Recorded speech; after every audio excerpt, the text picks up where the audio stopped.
छोटे से गांव में, रामपुर गांव में, एक बूढ़ी सास कमला देवी अपने बेटे राजू और बहू पूजा के साथ रहती थी। कमला देवी पूरे गांव में अपने गुस्से और नखरों के लिए मशहूर थी।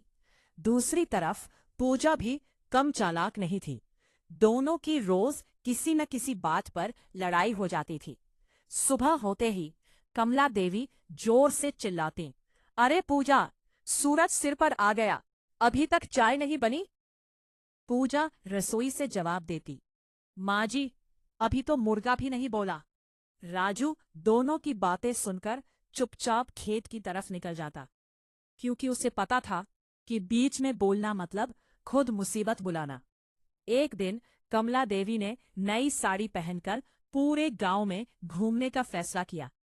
उन्होंने पूजा से कहा, देख बहू, मेरी साड़ी पर एक भी सिलवट नहीं आनी चाहिए। पूजा ने मन ही मन सोचा, आज कुछ मजेदार करना पड़ेगा। उसने साड़ी प्रेस करते समय हल्का सा पानी गिरा दिया। कमला देवी ने जैसे ही साड़ी देखी, उनका गुस्सा 7वें आसमान पर पहुंच गया। हाय राम, मेरी नई साड़ी खराब कर दी। पूजा मासूम चेहरा बनाकर बोली, माँ जी, गलती से हो गया। पूरा दिन कमला देवी पड़ोसियों को यही कहानी सुनाती रही। गांव की औरतें भी मजे लेकर सुनती। अगले दिन पूजा ने खीर बनाई। खीर की खुशबू पूरे घर में फैल गई। कमला देवी कटोरी लेकर बैठ गई। जैसे ही उन्होंने पहला चम्मच खाया, चेहरा बिगड़ गया। क्या मुझे मधुमेह कराना चाहती है? पूजा बोली, कल आपने कहा था मीठा कम बनाती हूँ। राजू चुपचाप पानी पीने लगा ताकि हंसी छिपा सके। धीरे धीरे दोनों की नोकझोंक पूरे गांव का मनोरंजन बन गई। बच्चे भी घर के बाहर खड़े होकर सुनते रहते थे। एक दिन गांव में मेले की घोषणा हुई। कमला देवी बोली, मैं मेले में सबसे सुंदर लगूंगी। पूजा ने भी नई साड़ी निकाल ली।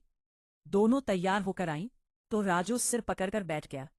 दोनों एक दूसरे से ज्यादा सजने की कोशिश कर रही थी। मेले में लोग हंसते हुए कहने लगे, लो आ गई गांव की मशहूर सास बहू। मेले में अचानक बारिश शुरू हो गई। कमला देवी फिसलने लगी। तभी पूजा ने तुरंत उनका हाथ पकड़ लिया। पहली बार कमला देवी चुप हो गई। घर लौटते समय कमला देवी धीरे से बोली, बहू, तू मेरा कितना ख्याल रखती है। पूजा मुस्कुराई, माँ जी, लड़ाई अपनी जगह, लेकिन आप परिवार है। उस दिन के बाद भी दोनों का ड्रामा बंद नहीं हुआ, लेकिन अब उनकी लड़ाई में प्यार भी शामिल हो गया था।